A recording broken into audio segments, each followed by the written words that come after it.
آقا حضور نے اعلان نبوت کیا مکے میں۔ جناب صدیق اکبر تجارت کرتے تھے ملک شام میں۔ ملک شام کے اندر آپ نے خواب دیکھا۔ خواب کے اندر کیا دیکھتے؟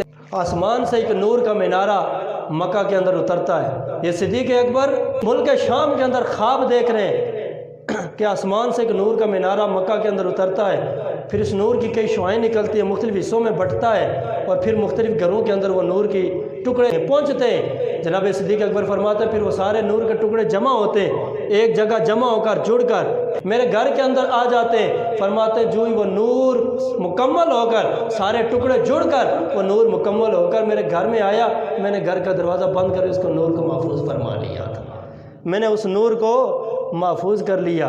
جناب صدیق اکبر نے یہ خواب دیکھی، نیند سے بیدار ہوئے۔ فرماتے ہیں کچھ دنوں بعد میری ایک راہب سے جو پچھلی کتابوں کا عالم تھا اس کے پاس گیا، میں نے جا کر اپنا خواب پیش کیا۔ میں نے کہا راہب میرا خواب ہے، میں نے دیکھا ہے، تو اس کی تعبیر بتا۔ فرماتے ہیں جب اس سے تعبیر پوچھی اس نے کہا یہ تیرے معدے کے بخارات ہیں اور یہ شیطانی وسوسے ہیں، اس خواب کا حقیقت سے کوئی تعلق نہیں ہے۔ فرماتے خاموش ہو گیا۔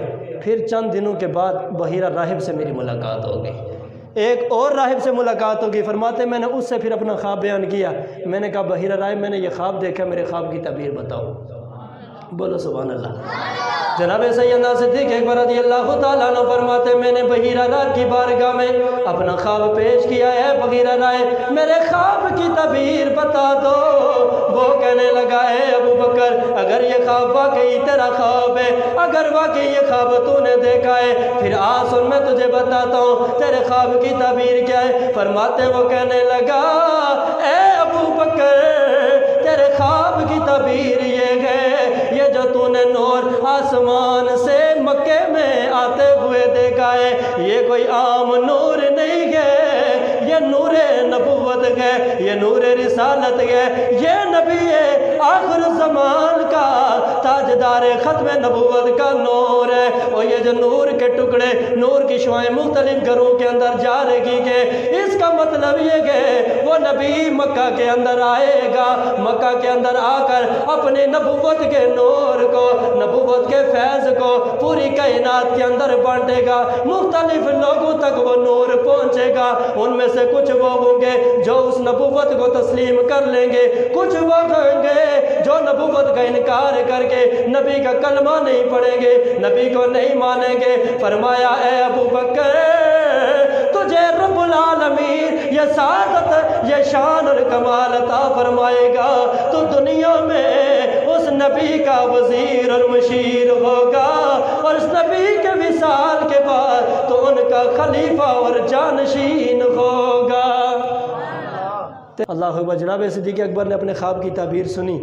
واپس جب مکہ کے اندر آئے نا، لوگوں نے کہا کہ یہاں پر ایک نبی آیا اور نبی نے نبوت کا اعلان کر دیا ہے۔ جناب صدیق اکبر فوراً چلتے چلتے مصطفیٰ کی بارگاہ میں آ گئے۔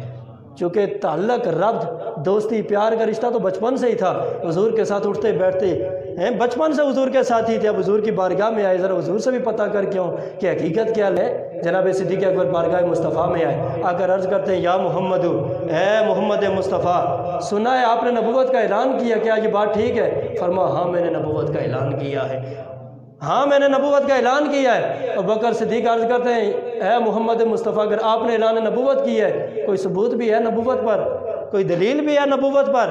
آقا حضور سرکار مدینہ فرما سنو اور اپنے ایمان کو تازہ کرو، اپنے عقیدے کو مضبوط کرو۔ میرے آقا حضور سرکار مدینہ نے فرمایا اے ابو بکر صدیق تو ملک شام میں تھا اور تو نے ملک شام میں خواب دیکھا تھا۔ اب خواب صدیق اکبر نے دیکھا، خواب ملک شام میں دیکھا، آقا بیٹھے مکے میں۔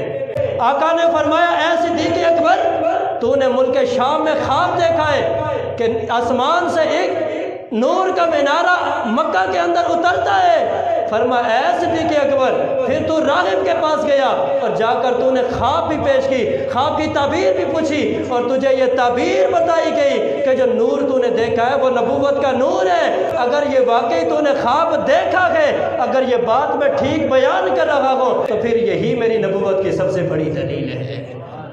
خواب ابو بکر نے دیکھا ملک شام میں، آقا مکے میں بیٹھ کے وہ خواب بیان فرما رہے ہیں، ایک ایک چیز کو بیان فرما رہے ہیں۔ بس اتنی بات سننی تھی ابو بکر نے پڑھا لا الہ الا اللہ محمد